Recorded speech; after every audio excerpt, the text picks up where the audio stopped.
Dubaï, c'est probablement le projet le plus fou de notre siècle. Un petit village de pêcheurs et de commerçants, isolé entre l'océan et des centaines de kilomètres de sable à perte de vue, qui s'est transformé en une mégalopole de plus de 3 millions d'habitants. Avec des gratte-ciels parmi les plus hauts du monde, des îles artificielles, des supercars, tout ça en l'espace de 50 ans. Là où la plupart des grandes villes qu'on connaît aujourd'hui ont mis des siècles à être construites, sur le papier, c'est un véritable exploit. Mais tu le sais sûrement, Dubaï est loin de faire l'unanimité. D'un côté, il y a ceux qui critiquent les conditions de travail des ouvriers, la chaleur ou le manque de nature, et de l'autre, ceux qui y voient l'innovation, la sécurité et le confort. Mais alors, qui a raison? Eh bien en réalité, personne. Vivant à Dubaï depuis 5 ans, elle a évidemment ses qualités et ses défauts. Elle peut être la meilleure ou la pire du monde en fonction de tes goûts et de ce que tu recherches. La vraie question, c'est plutôt de savoir si Dubaï est la ville du futur ou si elle va s'écrouler dans les prochaines années, comme le prédisent certaines personnes. Et c'est exactement ce qu'on va voir ensemble dans cette vidéo. Mais pour ça, il faut d'abord remonter 50 ans en arrière pour comprendre d'où vient réellement Dubaï. On est en 1958, dans un petit village de pêcheurs situé sur la côte du golfe Persique. Pas de gratte-ciel, pas de route, pas de clim. Juste quelques bateaux, des cabanes en bois et du sable à perte de vue. À cette époque, les Émirats Arabes Unis, qui réunissent aujourd'hui les 7 Émirats, dont par exemple Abu Dhabi, Sharjah ou Dubaï, n'existaient pas encore. Ce n'est qu'en 1971 que l'idée d'unir leurs forces donnera naissance au pays des Émirats Arabes Unis. Avant ça, Dubaï était un royaume indépendant dont les habitants vivaient principalement de la collecte de perles et de la pêche. Sauf qu'avec l'arrivée des perles japonaises encore moins chères, ce commerce en prit un coup et chuta encore plus bas. Mais ça, c'était sans compter la vision d'un homme avec une vision sans limite. Son nom, le Cheikh Rachid Al Maktoum, fils du précédent dirigeant de Dubaï. Sauf que lorsqu'il arrive au pouvoir, Dubaï n'est qu'une petite ville d'à peine 20 000 habitants. Pas d'électricité, de routes et encore moins d'aéroports. Et en bonus, la quantité de pétrole dans la région est faible. Donc contrairement par exemple à Abu Dhabi qui repose sur des réserves massives, Dubaï ne peut pas compter sur l'or noir pour se développer. Mais notre cher Rachid n'est pas du genre à baisser les bras. Pour lui, il n'est pas question de simplement survivre. Il avait compris que pour prospérer, Dubaï devait se différencier des autres Émirats et créer sa propre valeur. Et pour ça, il a une vision claire.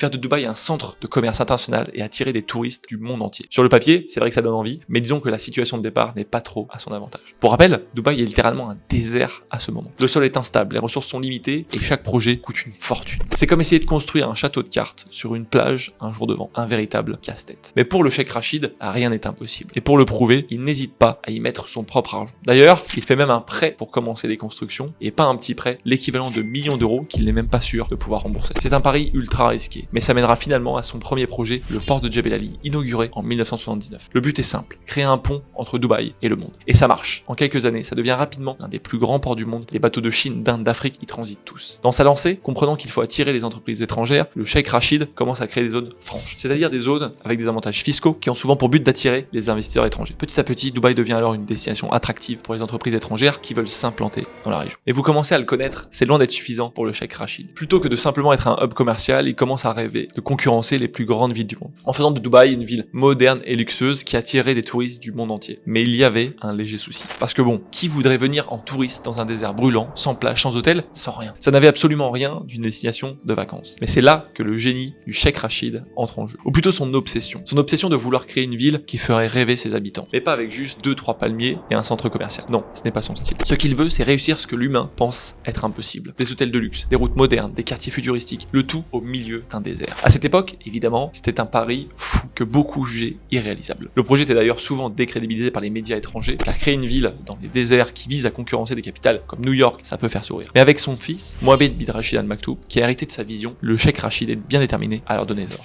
Début des années 90, c'est le début des projets complètement fous. Le plus connu, le Burj Al Arab, cet hôtel en forme de voile construit sur une île artificielle. À l'époque, c'est un véritable ovni architectural. Bien sûr, il existait déjà des bâtiments de plusieurs centaines de mètres dans le monde, mais ce type de bâtiment, c'était du jamais vu. Dubaï a fait passer un message clair au reste du monde pour dire regardez ce qu'on est capable de faire. Et ce n'est pas prêt de s'arrêter, puisque quelques années plus tard, c'est la naissance de la palme, des îles artificielles en forme de palmier visibles depuis l'espace. Mais alors comment ont-ils fait? Eh bien en réalité, la méthode est assez simple. Ils ont juste mis 150 tonnes de sable dans l'eau à des endroits stratégiques pour former des îles. Clairement, le Cheikh Rachid est comme un enfant qui découvre Minecraft pour la première fois. En tout cas, ce qui est sûr, c'est qu'il ne veut pas juste que Dubaï existe, il veut qu'elle impressionne. Et ça marche, puisque des stars, des milliardaires du monde entier commencent à s'y intéresser. Mais ce qui allait suivre allait dépasser toute attente. Le clou du spectacle, le Burj Khalifa. Un gratte-ciel si haut qu'il touche les nuages. 828 mètres, soit pas loin d'1 kilomètre de hauteur. Encore aujourd'hui, c'est la tour la plus haute du monde. Un symbole de grandeur qui a définitivement mis Dubaï sur la carte du monde. Mais lorsqu'il y a de la lumière, il y a bien évidemment de l'ombre. Et Dubaï n'en fait pas exception. Malgré son image de ville futuriste et luxueuse, des voix commencent à s'élever. Certains dénoncent les conditions de travail de ceux qui ont bâti ces merveilles à la sueur de leur front, qui proviennent souvent de pays comme le Pakistan, l'Inde ou même les Philippines, car la main d'œuvre y est moins chère. Certains vont même jusqu'à parler d'esclavage moderne, avec des ouvriers logés dans des conditions précaires, travaillant parfois sous plus de 45 degrés. D'autres pointent du doigt une ville qui repose trop sur le paraître et qui est décorrélée de la réalité. Sans parler de l'impact écologique de ces projets titanesques au milieu d'un désert. À tel point que Dubaï est devenu un sujet de débat mondial qui souvent laisse place à deux opinions totalement opposées. Il y a ceux qui y voient une étoile montante, là où l'Occident est en chute libre, avec des taxes de plus en plus élevées, une montée de l'insécurité et une administration de moins en moins efficace. Alors que d'autres n'y voient qu'une ville superficielle faite pour les ultra-riches et les influenceurs. Et encore une fois, il y a du vrai dans les deux camps. En revanche, ce que la plupart des gens, notamment dans l'Occident, ne savent pas, c'est que Dubaï a compris une chose que le reste du monde ignore. Une ville est un peu comme une entreprise. Et comme dans toutes les entreprises, le client est roi. Parce que sans eux, forcément, tu fais faillite. À l'inverse, si tu délivres un service premium et qu'ils sont satisfaits, non seulement ils vont rester plus longtemps chez toi, mais ils seront ravis de te donner leur argent en retour. Et c'est exactement ce qu'a fait Dubaï. Ici, le client, c'est le résident, le touriste, l'entrepreneur ou bien encore l'investisseur. En gros, toutes les personnes qui consomment et font vivre le système.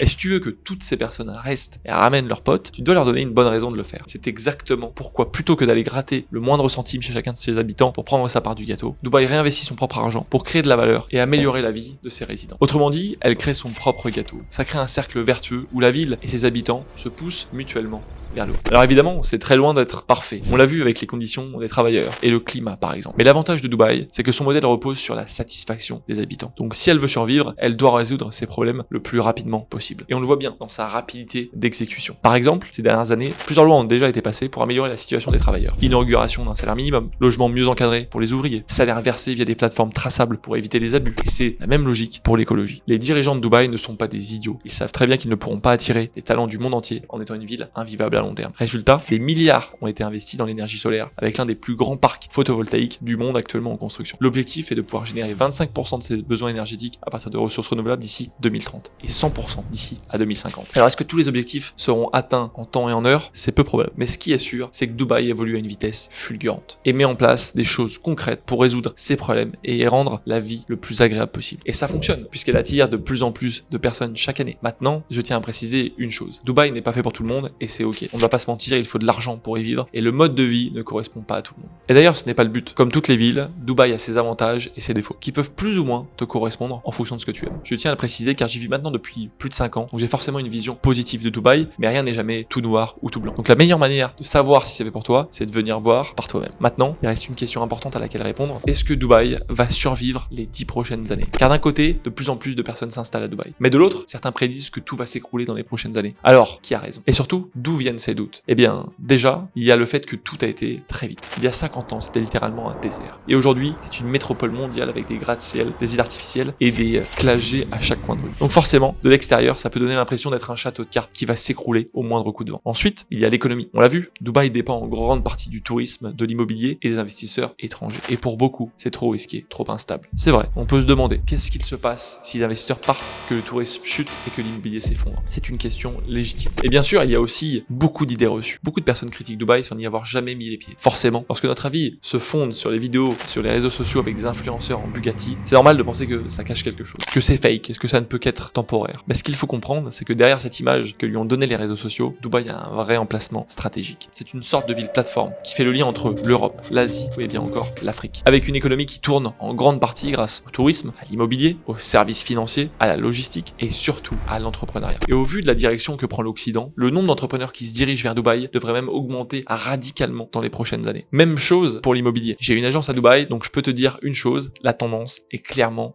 à la hausse. Chaque jour, de nouveaux projets incroyables sortent. Et en parallèle, la demande est en train d'exploser. D'ailleurs, si tu veux discuter d'un projet ou simplement voir ce qui se fait par ici, je t'ai mis le lien en description. N'hésite pas à m'envoyer directement un message et un WhatsApp. En plus de ça, Dubaï a battu tous ses records en 2024. Nombre de touristes, création d'entreprises, investissements étrangers, etc. Donc ce que je peux voir depuis quelques années, il n'y a aucune raison pour que Dubaï s'écroule dans les années à venir. Je pense même que la tendance est dans le sens inverse. Alors oui, évidemment, il y a des défis comme le climat, les tensions géopolitiques dans la région ou les critiques sur les droits humains. Donc est-ce que Dubaï est un paradis? Non. Est-ce que tout le monde devrait venir à Dubaï? Non. Mais ce qui est sûr, c'est que pendant que le reste du monde passe son temps à critiquer, Dubaï fonce tête baissée et prend de l'avance. Merci pour votre attention et je vous donne rendez-vous très bientôt dans une nouvelle vidéo.